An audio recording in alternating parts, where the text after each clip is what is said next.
의 신앙개혁이라는 제목으로 함께 은혜를 나눕니다. 어제 강단 말씀을 통해서 이제 성벽이 완성이 됐고 문짝을 달고 그리고 안정이 되니까 7월달 나팔절과 소막절을 하나님 앞에 기쁨으로 온 백성이 모여서 드렸다. 특별히 그 가운데 하나님 말씀 듣기를 백성들이 원해서 학사 에스라가 하나님의 말씀을 쭉 읽어주고 중간중간에 하나님 말씀을 가르칠 수 있는 레위인들이 옆에 서서 그들에게 말씀을 풀어주고 포럼을 해주니까 온 백성이 깨닫고 울며 주님 앞에 회개했다. 회개를 하고 나니까 에스라와 느헤미야가 슬퍼하지 마라, 근심하지 마라.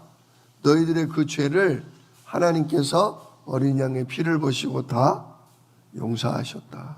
오늘은 우리를 구원하신 거룩한 성일이니 살찐 것과 단 것을 마시라.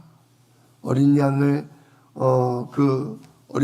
그 고기와 포도주를 마셔라. 마치 성찬식을 하듯 우리를 위해 피 흘려 죽은 양의 그 몸과 그리고 그 피를 의미하는 포도주를 마시게 해서 더 출애굽했던 그때의 일도 언약도 마음에 심게 하고 그로 말미암아 하나님께 기쁨으로 축제를 보냈다 그랬습니다. 그리고 어제 우리가 3부 예배 때 10장에 가서 이제 은혜 받은 백성들 계속 일주일 8일 9일 계속 성회를 했다고 하지 않았습니까? 그리고 은혜가 참 충만했던 백성들이 하나님 앞에 뭐 했다? 이제 말씀대로 살기로, 또 이방인과 결혼하지 않기로, 그리고 하나님 앞에 예물을 11조와 온갖 예물을 드림으로 말씀을 가르치고 예배를 주관하는 레위인들과 제사장들이 생활에 어려움이 없도록 그 일에 전념할 수 있도록 헌금하기를 하나님 앞에 뭐 했다? 맹세했다. 새로 계약을 했다 그랬습니다. 이제 그리고 나서 이제 오늘은 11장부터인데 11장에는 예루살렘에 거주하기로 약속한 사람들의 명단이 나와요. 그러니까 예루살렘에 살기가 어려웠다는 얘기예요. 왜냐하면 예루살렘 성은 사람들이 살기에는 넉넉했으나 논이나 밭이 없고 또 양이나 소를 칠 풀밭이 없었어요. 그러니까 어디에 살아야 되냐? 농사를 짓고 양을 치고 소를 치려면 예루살렘 성 밖에 살아야 돼요. 그러니까 성 안에 있는 사람은 비교적 여기가 지금 왕의 도성도 아니고 유명한 관광지도 아니고 무슨 산업이 있지 않다 보니까 예루살렘에 살면 가난해요. 한번 나라가 망했기 때문에 도성이 되지만 세금도 아직 제대로 못 걷고 있는 때라 예루살렘의 성에 살면 가난해. 그런데 예루살렘 성 밖에 살면 농사도 지을 수 있고 양과 소를 마음껏 칠 수 있으니까 먹고 살기가 넉넉해요.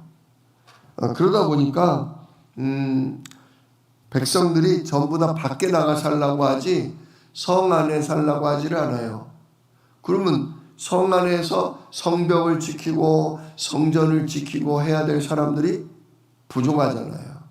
그래서 제비를 뽑고 그 가운데에서 자원하는 마음을 가진 사람이 성 안에 살기로 약속을 하고 제비를 뽑은 거예요.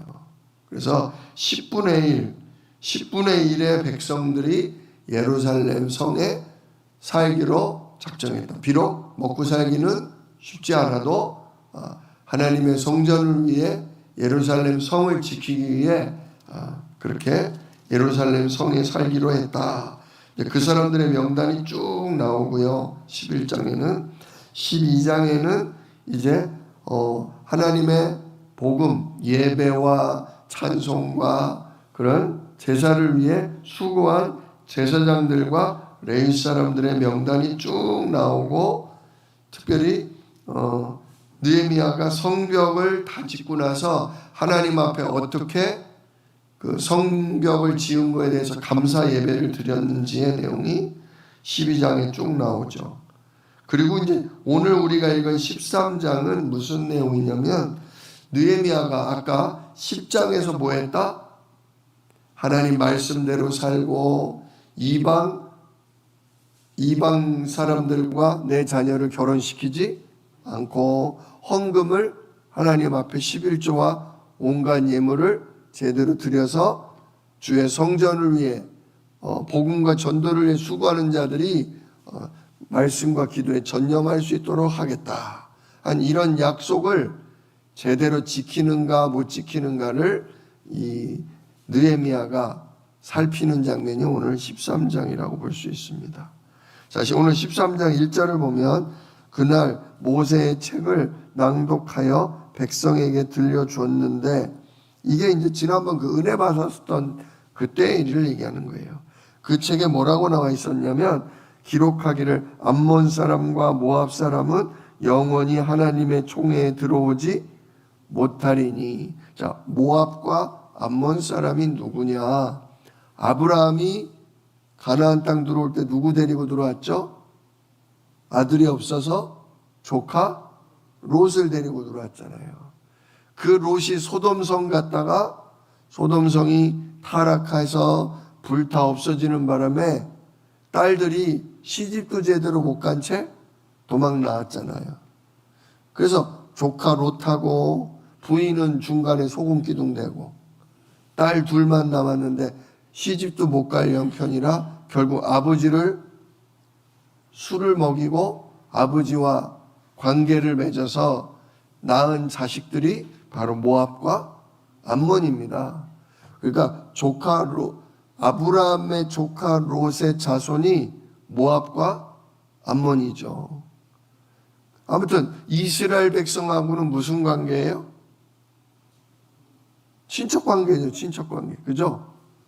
이스라엘 백성하고는 조카의 자식이니까. 그죠?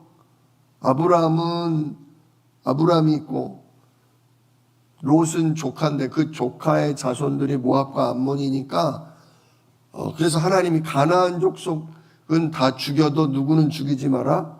모압과 암몬은 죽이지 마라. 그랬단 말이에요. 근데 이 모압과 암몬이 왜 이스라엘 총회에는 못 들어오냐? 언약 백성에는 왜 못 들어오냐? 2절에 나와요. 이는 그들이 양식과 물로 이스라엘 자손을 영접을 안 하고 도리어 발람이라는 거짓 선지자, 이건 무당이라고 보면 돼요. 무당을 불러서 그 무당에게 뇌물을 주고 이스라엘 백성을 뭐하라? 저주하라. 3번이나 그런 짓을 했단 말이에요. 왜냐? 모압이 암몬이 이제 어느 정도 이제 자리를 잡고 큰 민족을 이뤘단 말이에요. 이스라엘 백성이 애굽에 가서 노예 생활하는 동안 모압과 암몬이 큰 세력을 얻고 제법 땅을 차지하고 있었단 말이에요. 가나안 족속들과 같이 이스라엘 주변에 살고 있었는데, 이스라엘 자손이 출애굽해서 가나안을 정복하러 들어오다 보니까 모압과 암몬도 겁이 나는 거예요. 이스라엘이 이 땅에 들어왔다가는 저들에게 우리가 뭐가 될 수 있겠구나? 종이 될 수 있겠구나. 그래서 이렇게 같은 친족이면 이스라엘 백성이 왔을 때 물도 주고 양식도 주고 아유 어서 오라고 이렇게 반겨 맞아 줘야 되는데, 오히려 발람이라는 선지자를 무당을 불러다가 저주를 내리게 하고 어려움을 줬다는 거죠. 그래서 이 모압과 암몬은 영원히 하나님의 언약 백성에 들어오지 못하리라 그런 거예요. 자, 그러면서 그 그거에 관련된 얘기가 나와요. 4절에 이전에 우리 하나님의 전의 방을 맡은 제사장 엘리야십. 자, 제사장 엘리야십의 맡은 일이 뭐냐? 하나님의 성전에 2층, 3층에 방이 많았는데 그 방에 어느 방에는 뭘 두고 어느 방에는 뭘 보관하고 여기는 누가 쓰고 저기는 누가 쓰고 요거를 결정하는 책임 맡은 자가 엘리야십인데 이 엘리야십이요 도비야와 연락이 있었다 그래요. 도비야가 누구냐? 느헤미야가 맨 처음에 왕의 허락을 받고 내려왔을 때 두 명이 반대했어요. 하나가 산발락, 하나가 도비야. 도비야는 어디 사람이냐? 암몬 사람이에요. 좀 전에 뭐라고요? 모압과 암몬 사람은 하나님 언약 백성 못 된다 그랬어요. 보여요. 암몬 자손이 느헤미야 때에도 또 방해했잖아요. 성전 못 짓고 성벽 완성 못하도록 방해했잖아요. 그럼에도 불구하고 이 레위 제사장 하나가 그 도비야가 돈이 많다 보니까 권력자가 많다 보니까 5절 도비야를 위해 그 성전에 있는 방들 중에 한 큰 방을 내어줬어요. 그래서 도비야가 예루살렘에 이렇게 오거든 그 방에 머무르고 그 성전에 있는 방에 들어와서 편히 호텔처럼 쉬다 가도록 만들어 놨단 말이에요. 근데 원래 그 방은 뭔 방이래요? 그 방은 원래 소재물과 유향과 그릇과 성전을 위해 필요한 것들이죠. 또 레위 사람들과 노래하는 자들과 문지기들에게 11조로 주는 곡물, 포도주, 기름 이런 것들을 보관하는 창고였다 이거예요. 하나님의 성전을 예배할 때 쓰는 그릇을 담아두고 또 레위 제사장들 한마디로 목회자들의 월급을 주기 위해 백성들에게 헌금받은 여러 곡식과 기름과 중요한 것들을 보관하는 창고였는데 그걸 전부 다른 데로 옮겨버리고 그 방을 멋지게 암몬 자손 도비야를 위해 호텔처럼 꾸며서 쓰게 했다 이거죠. 뇌물도 받았겠죠. 네. 그런데 6절을 보니까 왜 그렇게 됐냐? 그때는 내가 예루살렘에 있지 아니하였느니라. 느헤미야가 그때는 잠깐 그 자기를 섬기던 바사왕 아닥사스다에게 갔었던 때예요. 꼭 보세요. 바벨론 왕 아닥사스다 32년에 원래 아닥사스다가 맨 처음에 느헤미야를 보내줬던 때가 20년이에요. 20년. 그러니까 지금 몇 년 지난 거예요? 12년 지난 거예요. 느헤미야가 허락을 받고 왔잖아요. 너 언제 갔다 언제 올래? 그죠? 이제 성벽을 완성하고 나라가 이제 어느 정도 돌아갈 만하니까 돌아간 거예요. 근데 제대로 돌아가나 안 돌아가나 느헤미야가 다시 와본 거예요. 그래서 아닥사스다 32년에 내가 왕에게 나아갔다가 며칠 후에 왕에게 말미를 청하고 다시 돌아온 거예요. 돌아와서 예루살렘에 와보니까 예루살렘에 이르러서야 엘리야십이 도비야를 위하여 하나님의 전뜰에 방을 만든 악한 일을 알게 된 거예요. 내가 심히 근심하여 도비야의 세간살이들을 그 방 밖으로 다 내어 던지고 명령해서 그 방을 정결하게 한 후에 하나님의 전의 그릇과 소재물과 유향을 다시 거기로 들여놔라 그런 거예요. 제자리로 놔. 왜 하나님을 위해 주의 종들을 위해 써야 될 이 방을 그 암몬 자손 하나님이 함께 할 수 없다는 암몬 자손 도비야를 위해 왜 그 방을 내줬어? 또 언약 백성이 아닌 저 세상 사람 끌어들여서 이 성전을 뭐 하려고 야단을 치면서 세간살이를 다 내던지고 원래 자리로 돌려놨다. 그거죠. 또 10절에 보니까 이런 일도 있어요. 내가 또 알아본즉 레위 사람들이 받을 몫을 주지 아니하였으므로 그 직무를 행하는 레위 사람과 노래하는 자, 찬양하는 자들이죠. 각각 자기 밭으로 뭐 했기로? 도망하였기로. 이게 뭔 얘기예요? 레위 제사장들, 찬양하는 성가대들, 성전을 위해 일하는 모든 자들이 한마디로 사례비, 목회자의 사례비 월급을 원래 다 맹세했잖아요. 11조 드리고 뭐 절기마다 뭐 드리고 성전 세금을 드리고 곡식 1000열매 드리고. 그래서 제사장들이 다른 일 안 하고 오직 말씀과 기도와 전도에 힘쓰기로 우리가 헌금하겠습니다 맹세했는데, 잠깐 한 1년 갔다 온 사이에 그게 또 엉망이 돼서 목회자들이 월급을 못 받으니까 어떻게 해요? 밭으로 도망을 갔다. 목회자도 가정이 있잖아요. 아내가 있고 돌봐야 될 자식이 있고 섬겨야 될 부모님이 계시잖아요. 근데 생활비를 안 주면 아무리 우리가 주의 종이라는 자부심,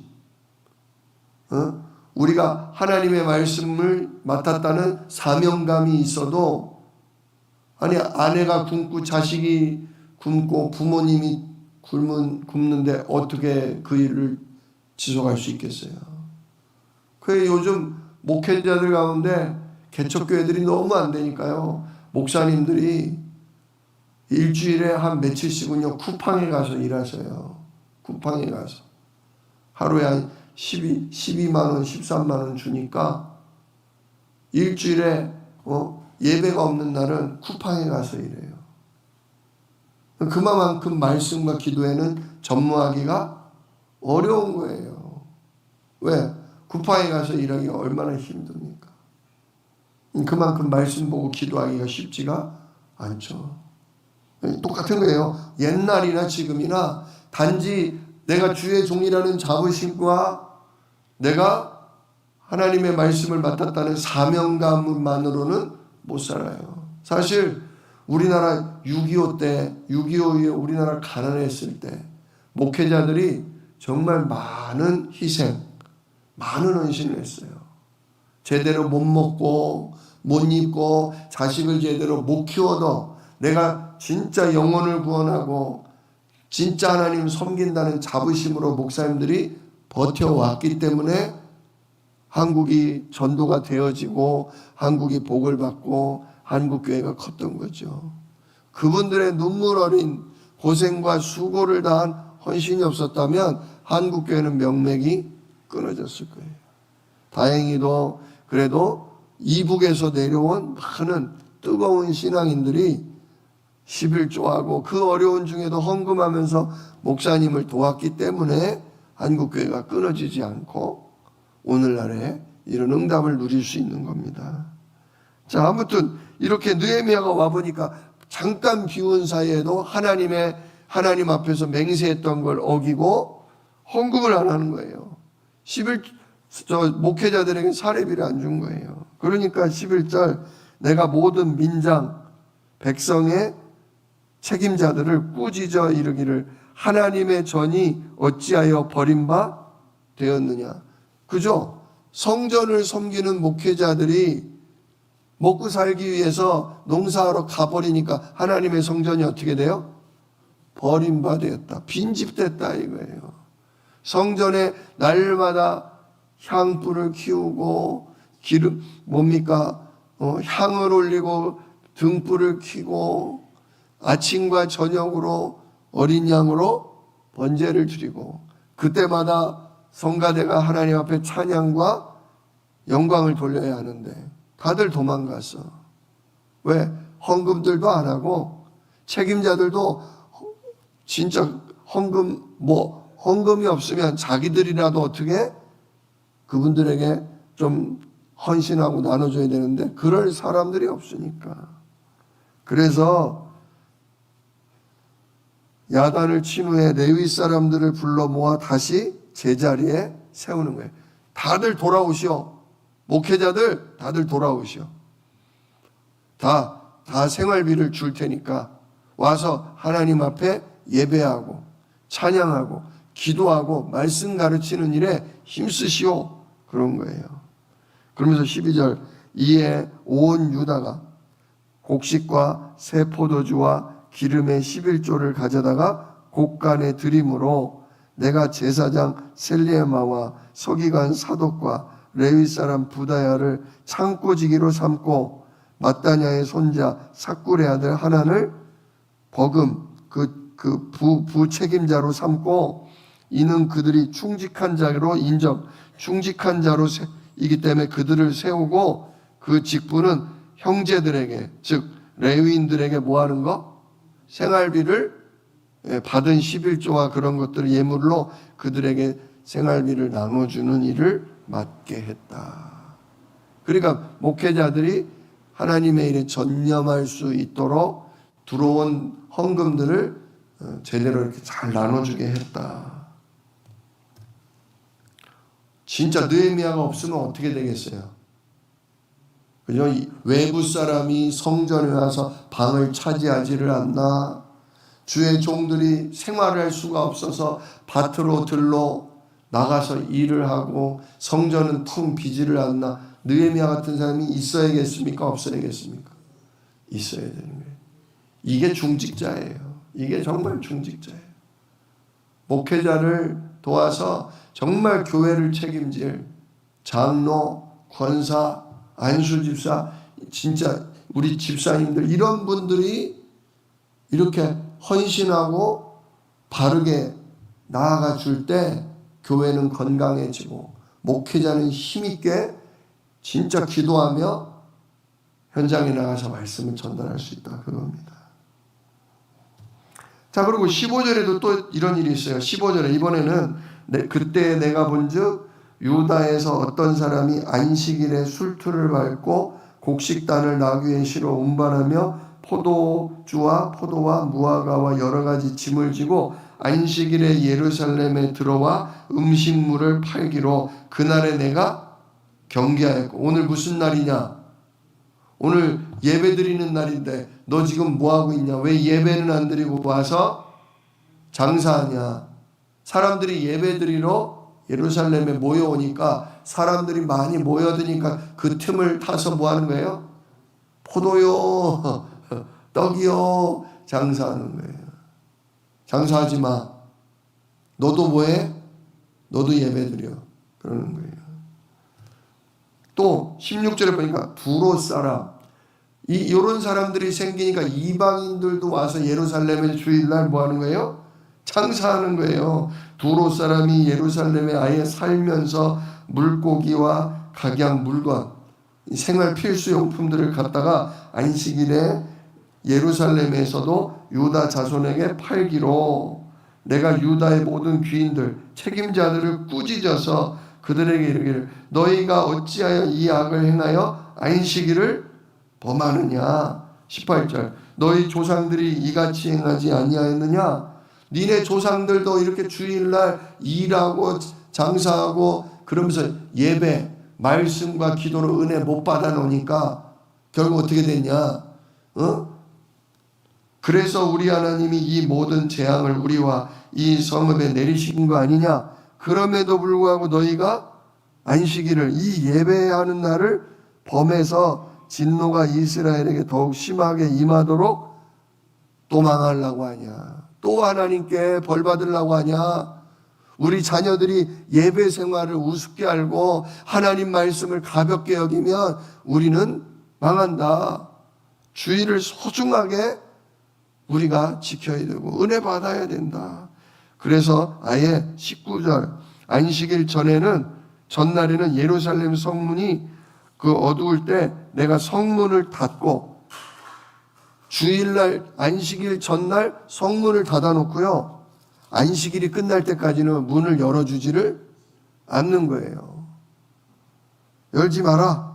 나를 따르는 종자 맺질 성문마다 성문이 여러 개니까 아예 출입문마다 딱딱 사람을 맡겨서 장사꾼들이 물건 가지고 못 들어오도록 막은 거예요.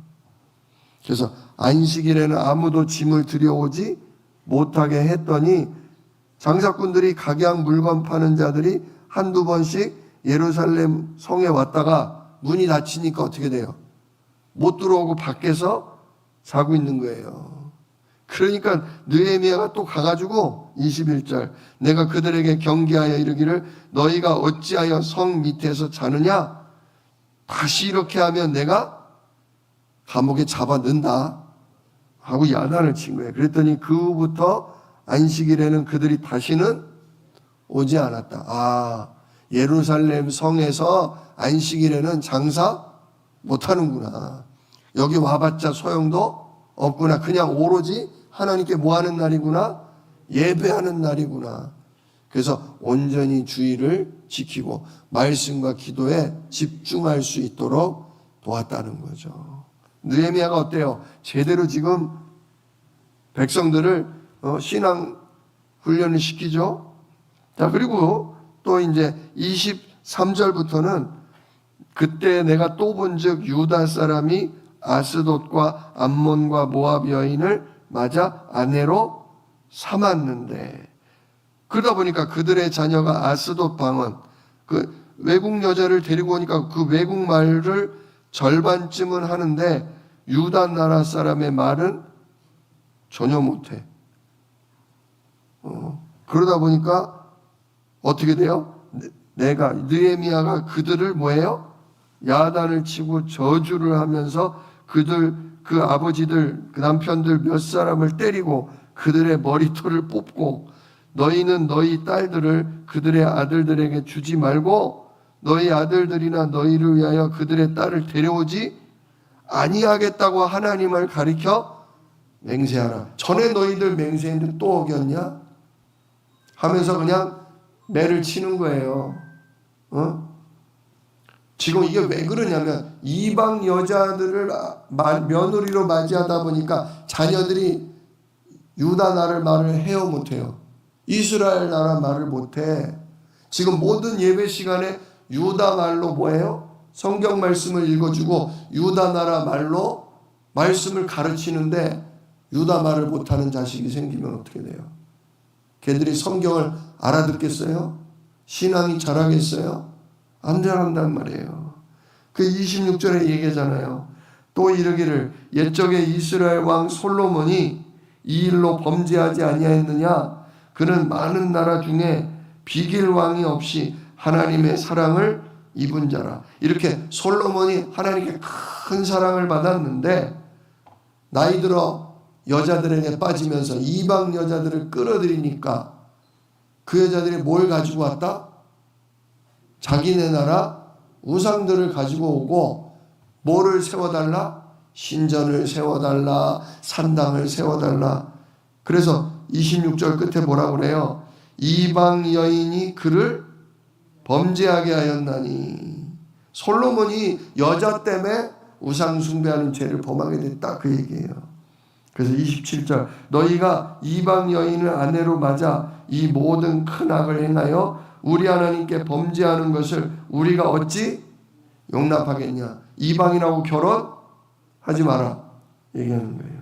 근데 28절을 보니까 대제사장 완전히 백성들의 신앙의 모범이 돼야 될 대제사장 엘리야십.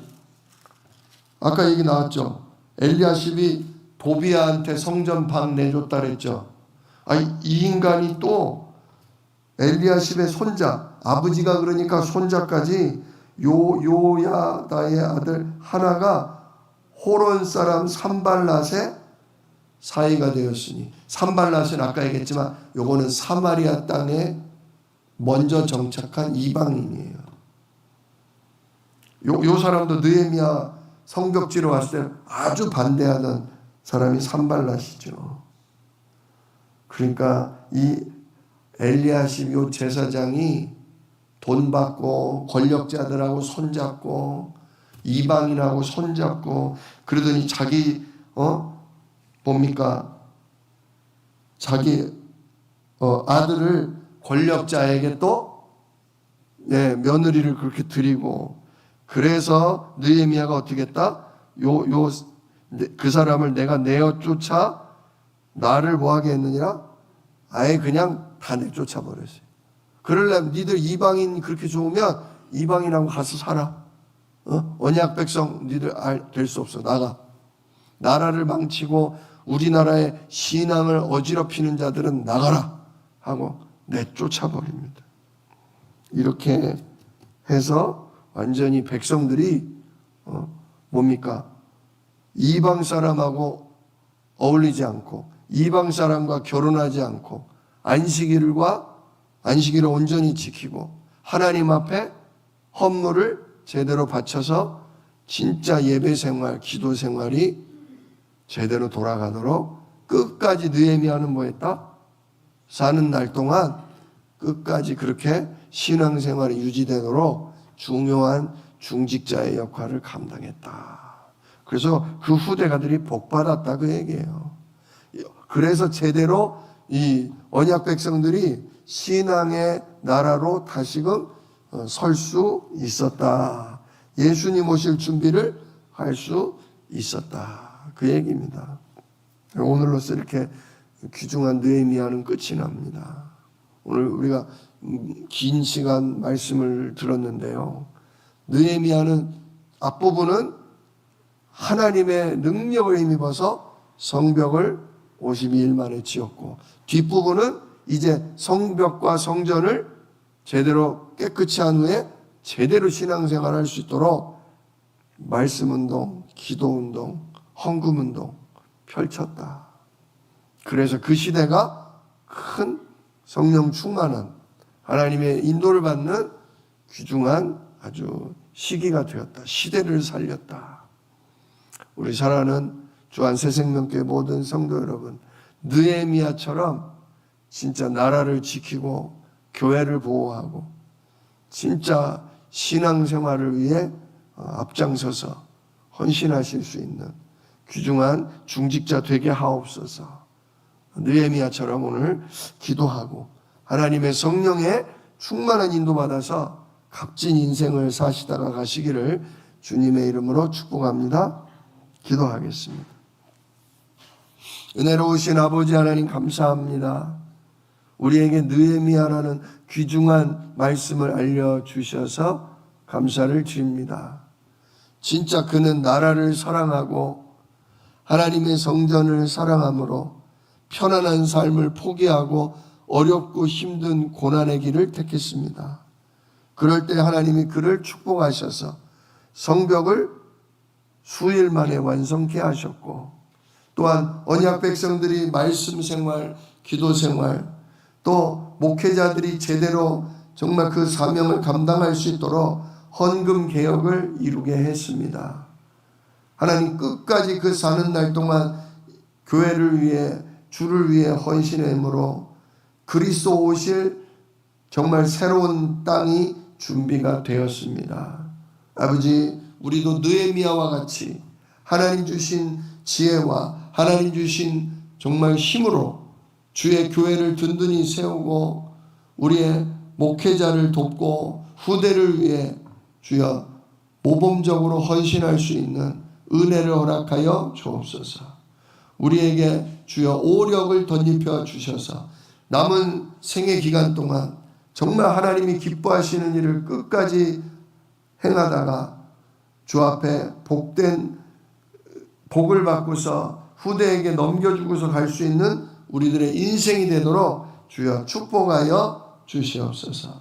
이 일을 능히 이루실 약속이 있는 예수 그리스도의 이름으로 기도드리옵나이다. 아멘. 너희는 이렇게 기도하라.